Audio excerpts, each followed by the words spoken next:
ये यंग तरंग रेडियो है। अब आप अवनीश शर्मा से 26 मई 2021 यानी आज की मुख्य समाचार सुनिए। पहले एक नज़र हेडलाइंस पर। चक्रवाती तूफान यास हुआ तेज। उड़ीसा, बंगाल, झारखंड में तेज बारिश। 50 से 80 किलोमीटर प्रति घंटे की स्पीड से चली हवाएं। एनडीआरएफ की टीमें सुरक्षा में तैनात। 15 लाख से अधिक लोगों को सुरक्षित स्थानों पर पहुंचाया गया। देश में कोरोना के घट रहे हैं केस। पिछले 24 घंटे में 2,08,000 से अधिक लोगों में संक्रमण की पुष्टि। स्वस्थ होने वाले मरीजों की दर 89% पहुंची। सोशल मीडिया प्लेटफॉर्म पर सरकार द्वारा दी गई 3 महीने का समय सीमा समाप्त। व्हाट्सएप पहुंचा हाईकोर्ट। फेसबुक, ट्विटर, इंस्टाग्राम पर हो सकती है कार्रवाई। केंद्रीय मंत्री रमेश पोखरियाल निशंक कल यानी 27 मई को करेंगे केंद्रीय विश्वविद्यालयों के कुलपतियों मीटिंग। विश्वविद्यालय में नए सेशन के एडमिशन पर होगी चर्चा। और देश विदेश का श्रद्धापूर्वक मनाई जा रही बुद्ध पूर्णिमा। प्रधानमंत्री ने वर्चुअल वैशाख वैश्विक समारोह को दिया मुख्य भाषण। कहा, गौतम बुद्ध के जीवन में शांति, सद्भाव, सहृदयता का मिला है संदेश।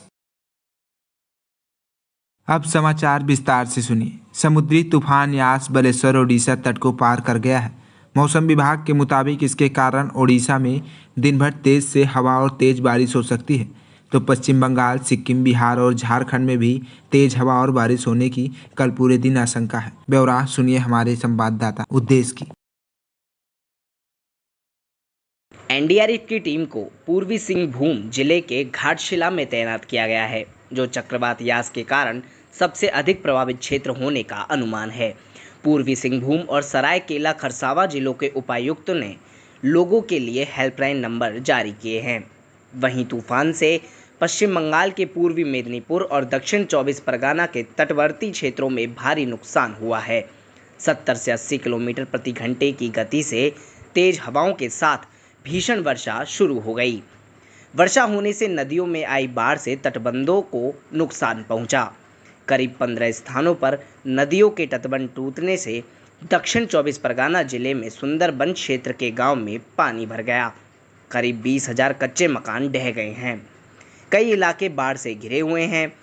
पेड़ और बिजली के खंभे उखड़ने से लोगों को भारी दिक्कतें उठानी पड़ रही है। एनडीआरएफ, एसडीआरएफ और सेना की आपदा प्रबंधन टीमें युद्ध स्तर पर बचाव कार्यों में लगी है। 15 लाख से अधिक लोगों को सुरक्षित स्थानों पर पहुंचाया गया है। उद्देश्य मंगल, यंग तरंग रेडियो, कोलकाता।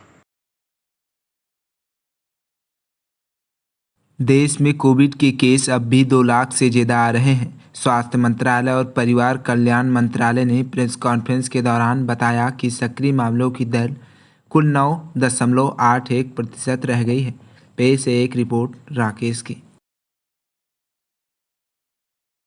देश भर में पिछले 24 घंटे में कोरोना के 2,08,000 केस आए। हालांकि स्वस्थ होने वाले मरीजों की दर लगातार सुधरकर 89.66% हो गई है। स्वास्थ्य मंत्रालय ने बताया कि वर्तमान में 24 लाख से अधिक लोग इस महामारी से ग्रस्त हैं। वहीं पिछले 24 घंटे में 4,157 लोगों की इस संक्रमण से मौत हुई। इसके साथ ही कुल मृतक संख्या 3,11,000 हो गई है। वहीं आईसीएमआर ने बताया है कि कल एक दिन में 20,17,000 से अधिक कोविड नमूनों की जांच की गई। राकेश चौधरी, यंग तरंग रेडियो, नई दिल्ली। सरकार ने सोशल मीडिया प्लेटफॉर्म के लिए आवश्यक दिशा निर्देश जारी किए हैं। सरकार ने सोशल मीडिया प्लेटफॉर्म के लिए आवश्यक दिशा निर्देश जारी करने की समय सीमा समाप्त हो गई है। इसी साल 25 फरवरी को गाइडलाइन जारी की थी और इन्हें लागू करने के लिए 3 महीने का समय दिया था। व्हाट्सएप ने हाई कोर्ट का दरवाज़ा खटखटाया तो फेसबुक, ट्विटर, इंस्टाग्राम ने भी अभी तक सरकार की नोटिस का जवाब नहीं दिया। पेश है एक खास रिपोर्ट पीहू की।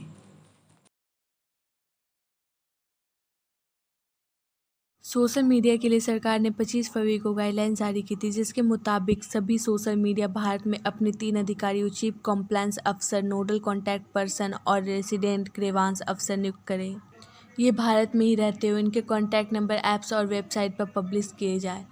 व्हाट्सएप, ट्विटर और इंस्टाग्राम जैसे सोशल मीडिया प्लेटफॉर्म ने अब तक नहीं बताया कि गाइडलाइंस को लागू किया गया है या नहीं। ऐसे में सरकार इन पर एक्शन ले सकती है। व्हाट्सएप ने भारत के खिलाफ दिल्ली हाई कोर्ट में एक केस फाइल किया है, जिसमें आज से लागू होने वाले नए आईटी नियमों को रोकने की मांग की गई है। मैसेंजर ऐप ने कहा है कि नए नियमों से यूज़र का प्राइवेसी टू राइट कमज़ोर होगा। पीहू सिंह, यंग तरंग, रेडियो, दिल्ली। केंद्रीय शिक्षा मंत्री रमेश पोखरियाल निशंक कल यानी 27 मई को देश भर के केंद्रीय विश्वविद्यालय के कुलपतियों के साथ बैठक करेंगे।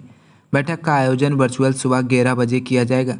बैठक आगामी सत्र को लेकर महत्वपूर्ण मानी जा रही है। पेश है एक रिपोर्ट पल्लवी की। दिल्ली में कुछ दिनों पहले 12वीं की बोर्ड परीक्षाओं को लेकर एक बैठक आयोजित की गई। कई छात्र और अभिभावक परीक्षा रद्द करने पर जोर दे रहे हैं। वहीं सीबीएसई 15 जुलाई से 26 अगस्त तक 2021 कक्षा 12वीं की बोर्ड परीक्षा करवा सकता है। सीबीएसई में 1 जून को समीक्षा बैठक के बाद इस मामले पर कोई फैसला होगा। वहीं 12वीं की परीक्षा में हो रही देरी तो इससे विश्वविद्यालय का सेशन भी विलंब से शुरू होगा और एडमिशन का क्या तरीका होगा, इस मुद्दे पर शिक्षा मंत्री और कुलपतियों के साथ मीटिंग विचार विमर्श होगा। पल्लवी श्रीवास्तव, यंग तरंग, रेडियो, दिल्ली। आज बुद्ध पूर्णिमा है। इस अवसर पर एक विशेष कार्यक्रम का आयोजन संस्कृति मंत्रालय ने अंतर्राष्ट्रीय बोर्ड परिसंघ के सहयोग से किया। प्रधानमंत्री ने मुख्य भाषण देते हुए कहा कि गौतम बुद्ध के उपदेशों को जीवन में उतारने की जरूरत है। पेश है एक रिपोर्ट ऋचा रानी की। इस सम्मेलन में विश्व भर में 50 प्रमुख बौद्ध धार्मिक नेताओं ने अपने विचार व्यक्त किए। श्रीलंका और नेपाल के प्रधानमंत्री तथा मंगोलिया और भूटान के संस्कृति मंत्री भी इस वर्चुअल कार्यक्रम में शामिल हुए। इस अवसर पर प्रधानमंत्री ने कहा कि गौतम बुद्ध का जीवन शांति, सद्भाव और सह-अस्तित्व के सिद्धांतों का मृत रूप था, लेकिन आज ऐसी ताकतें मौजूद हैं जिनका अस्तित्व घृणा, आतंक और हिंसा फैलाने पर निर्भर है।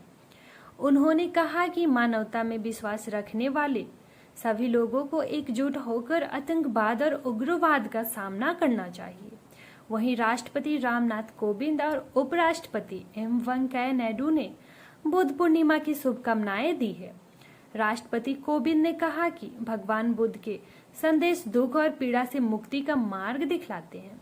उन्होंने लोगों से भगवान बुद्ध के बताए प्रेम, करुणा और सेवा के पथ का अनुसरण करने का आग्रह किया। ऋचा रानी, यंग तरंग, रेडियो, दिल्ली।